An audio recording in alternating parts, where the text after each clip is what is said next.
Hi, I'm Phil, and this is my channel, Kickin with Phil, and I'd love for you to like, share, and subscribe so you can get that notification bell.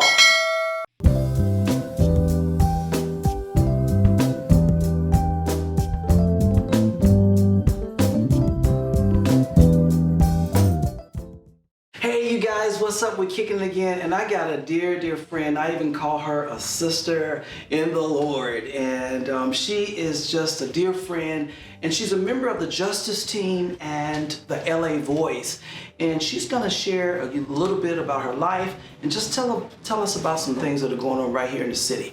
All right, ladies and gentlemen, give it up for my dear friend and sister, Jenny Broca. Hey! Oh, I miss you so much. You know, we don't get to see each other because of all the COVID and everything like that and stuff like that. But you are just so, just an inspiration to me and so many of us that, you know, just so many people that you touch. You know, you are one of those people that you see a need and you step up and do something about it. And I have to say, my mom would always say, Phil, do I have to tell you to do this? Do I have to tell you to do that? Do I have to tell you? But you have a sensitivity for people and needs, and it's like you just, I need to do this. This needs to be done, and you see that the person is hurting. You see whatever it is. It's just, it's something about you. It's in your spirit to be so loving and hands-on, wanting to do something about it right away. Tell us a little bit of how this all came about. Where are you from? And just tell us a little bit about yourself. Cool, thank you. Yeah. Well, I am from Mexico City, and I was raised there until the age of 10. Then we moved to the United States, and I guess just growing up, I didn't realize exactly how the hurdles of being an immigrant would come about until I graduated high school. Then I started seeing that it wasn't as easy to go to college just like everybody else. All my other friends were qualified for financial aid, scholarships, but I was really restrained from that. So I was hoping that the DREAM Act would pass. Yeah. Which is different from DACA, and that did not pass. And at that point, my best bet was going back to Mexico and doing my bachelor's in nursing in Mexico City. But my family was here still, so my heart was here. All my friends were here, so I decided to do my licensing in California. But it's been a struggle, also as an immigrant, and it's just been hard. And I mean, I'm blessed to have my family here. Yeah. I'm blessed to have people that care about me. Yeah. But the system doesn't work well for all of us. And it's because of that I guess, because of my experience, I know how it is to going against a system that is just almost impossible. Almost, because then there's people out there advocating for people that don't have the resources. Yeah. Now, because I want to just talk a little bit about, because you got your degree in nursing and you did it. You were able to go to an incredible school in Mexico, and then you're coming back. But it was a long time just being away from your family and friends. What was that? What was it like to to be so far from family and friends? Well, actually, nobody told me that I thought it was only gonna take 4 years, just like anybody else with a bachelor's degree. But it took about 8 years just with, having the internship program, doing my thesis. So everything accumulated was about 8 years. And it was hard. Definitely, it felt lonely, but through that struggle, I think I got to discover a new me. I do have that pride of knowing that it was a new version of Jenny, like a upgraded version, if you will. God had always counseled me. It was always there for me. Even though there was nights that I wanted to go back. But I couldn't. And I couldn't because of my immigration status. And even though I applied for a visa, it was denied so many times that I don't know, I just felt like I was never gonna be able to see my family again. Yeah. But I'm here, and I'm just blessed that I can be a voice to others. Yes. And even though I thought that I couldn't, because again, my immigration status was like, I guess it just deteriorates your way of just being showing yourself to others. Wow. There's that sense of fear. There's that sense of even shame. Yeah.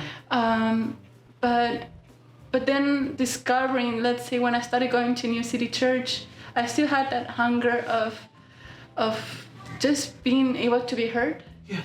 I knew that God loved me, so that was not the hunger that I had, because God has always been with me. Amen. But just not being able to like be present. And I heard one time, starting going to New City, I heard one time Pastor Daniel, he was talking about the justice team in his announcements.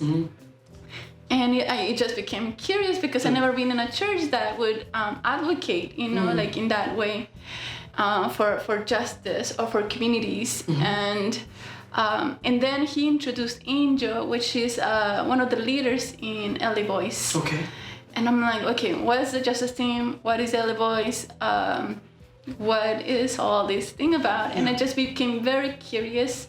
I started just kind of like attending the meetings, see what they were doing. Yeah. And just during that time, I think they were starting to talk about what is now Proposition 15. Yes. And what it was called Schooling Communities First. That was just kind of like the idea of it. And just the idea of bringing resources that's supposed to be for investing in communities and schools. I'm like, it's just obvious. Kind of like, how can you say no to that? How can you say no to like acting on something that would benefit more than just yourself? Yes, yes. So yeah, and then I started going to LA Boys meetings, and it just became a different world of so many people organizing in a very intentional and relationship matter. It's not about moving masses, it's like an interaction with one-on-one. And that was like the beauty of how they're able to like do things. Wow. So Pastor Daniel making that call, talking about Justice Team, it pretty much changed your life. He gave me a voice. Yes. He gave me a voice that I had, but I didn't know that I had. And it just became so powerful. And I think I'm very convinced that everybody has a voice. Yeah. It's just a matter of discovering your voice and using it, not for your own purpose or will, because that blessing comes after you're able to like use it for others. Yes. And I know that sometimes when we go through the journeys, it can be very, very discouraging. And but the scriptures talk about our steps as believers being ordered. So I know that sometimes they say, in the scripture it says all things work together for the good for those who love him and are called according to his purpose. I definitely believe you love him and called according to his purpose, because some of the things that you're going through, now you're starting to have a voice for. And you guys have been able to do, Proposition 15 is now on the ballot. Yes, it is. So tell us. That was just a struggle, because on the state of California, this proposition only applies to the state of California. Yeah. But when the idea of putting schooling communities first in the ballot, we needed at least or over 900,000 signatures. Ooh, how did you guys do that? So that's the thing, though. It's not a one-person kind of deal. It takes so many congregations. It took so many organizations coming together statewide and having that one focus goal to get those signatures. Wow. And it was tough. I mean, like days before the deadline, we were still not meeting the signatures, and so it was a point of discouragement. Yeah. Yes, of course, but I guess it was more like, don't give up. Like we're so close. We're almost got it. We need to put our faith into action. Yes. Because it seemed like almost impossible to get. We were like, I think about maybe to 200, 150, 15 signatures short. Yeah. And it was probably really close to the deadline where one of the leaders from LA Boys said, we met the number. It's gonna be on the ballot. And that was such a victory. Yeah. Such a victory phase, but we were not done. We knew that our work there at that point was not done. Wow. So tell me a little bit about LA Voice and how it works. Well, LA Voice is actually an organization, community-based organization composed of 50 congregations in the LA County. It's a multi-faith organization where people come together and they have different focuses on how to better our community. Nice. They have different groups like immigration table. They have the social justice reform table and the housing table, because we know that right now in LA especially, homelessness is a major crisis. And right now with the pandemic, it's hit so hard on our brothers and sisters, especially of minority communities and Black and brown brothers and sisters. Wow. So all the organizations you guys, I guess, are meeting online now. Yes, actually, yeah. And actually it has become a blessing, because if it wasn't through Zoom, it's a great tool to have. Yeah. I was able to attend also to PhiL, California, which PhiL, California is an organization. It's like LA Boys, but in a statewide range. So LA Boys only focuses on LA County, and PhiL, California is statewide. Wow. And it was just amazing to see, like, just to meet leaders and just people, like ordinary people doing amazing stuff across the state. Wow, just connecting with them. Yes, exactly. How can somebody, if they wanted to be a part or a member of that, how would they get involved with LA Voice? Well, just go to their webpage, laboys.org, there's a link for you to join in, or we're needing donations right now, because all this work obviously takes time, takes resources, and so there's so many ways to participate and just join in, and even if just to learn about it and be able to engage on so many things that are happening at them. Oh, that's so awesome. That's awesome. I'm always so inspired by you, because you've encouraged me on my journey. You've talked with me. You've come out to support me. You always have positive things to say, and you've just been an inspiration. But there are always people out there who may to be from Mexico or from different places, and sometimes they get so discouraged because the system, with all the different things in our communities, and they get so discouraged.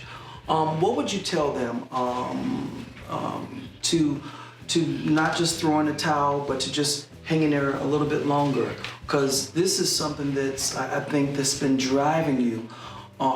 Even having to leave your family, come back, and all the doors didn't happen just the way you want, but somehow you have a voice.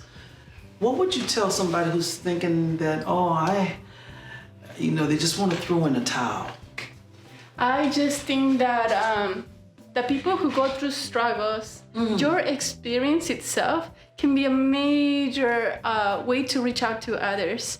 People who have experienced the struggle itself and you're living it, you can reach out and just share that testimony, share part of your life to others. Don't keep it to yourself, because others don't know how hard it is.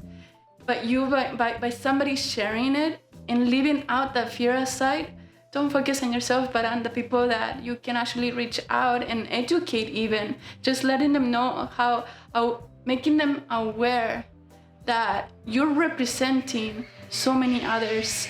And if one community struggles, everybody else is struggling.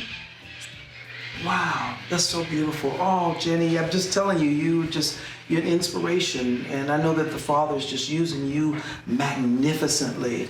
And you've been just an inspiration to me and so many others. And I just want to thank you. I just want you to just say one more time about LA Voice, where they can go to LA Voice. We'll write it down right here. How could they be a part of it one more time? Oh, okay. So yeah, it's very easy. It's LA Boys, all capital letters, laboys.org. And you can also, I mean, there's so many organizations, Pico California, picocalifornia.org. And just join in. There's, the links are very easy to just click in. And that's all it takes for you to reach out. Oh, Jenny Broca, I just want to say thank you for kicking it with me. It was awesome kicking it with you too.